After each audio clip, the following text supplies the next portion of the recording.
নমস্কার বন্ধুরা, আজকে আমি আরেকটি ওয়াটার কালার টিউটোরিয়াল নিয়ে আপনাদের সামনে উপস্থিত হয়েছি। আজকে আমি যে ওয়াটার কালারটা করছি সেটা প্রথমে পেজটাতে আমি জল দিয়ে পুরো ভালো করে ভিজিয়ে নিচ্ছি, তারপরে কালারটা আমি ব্যবহার করব।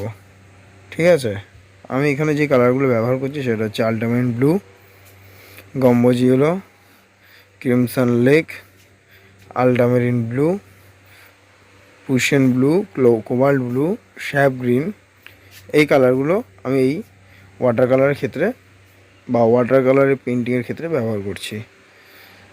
যেই খাতাটা আমি ইউজ করেছি একটু ভালো কোয়ালিটির রফ কাটিসের খাতা, আর যেই তুলিটা ইউজ করছি সেটা 12 নম্বর রাউন্ড ব্রাশ। আবার বলে দিচ্ছি, প্রথমে পেজটা আমি ভালো করে জল দিয়ে ভিজিয়ে নিয়েছি, তারপরে কিন্তু সেই ভেজা অবস্থায় মানে ড্যাম্প মানে ভিজিয়ে দেওয়ার পর ড্যাম্প হয়ে গেল পেজটা, তারপরে আমরা কালারগুলো ইউজ করব। ঠিক আছে, আর কালারগুলো ইউজ করব আর শুকিয়ে নেবো কিন্তু। হ্যাঁ, শুকানোর পর সেকেন্ড টোনটা দেবো। আমি আবার কালারগুলো রিপিট করে দিচ্ছি কী কী কালার আমি ব্যবহার করেছি। Gamboge yellow, crimson lake, ultramarine blue, cobalt blue, ocean blue, sap green.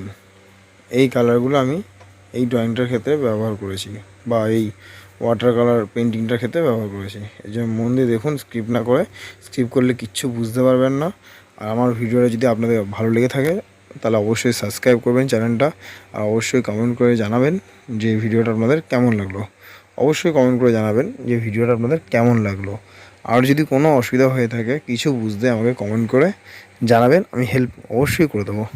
তাহলে ভিডিওটা দেখতেও স্কিপ না করে।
ভিডিওটা পুরো দেখার জন্য আপনাদের অসংখ্য অসংখ্য ধন্যবাদ। আর লাইক করবেন আর কমেন্ট করে জানাবেন ভিডিওটা কেমন লাগলো। ধন্যবাদ।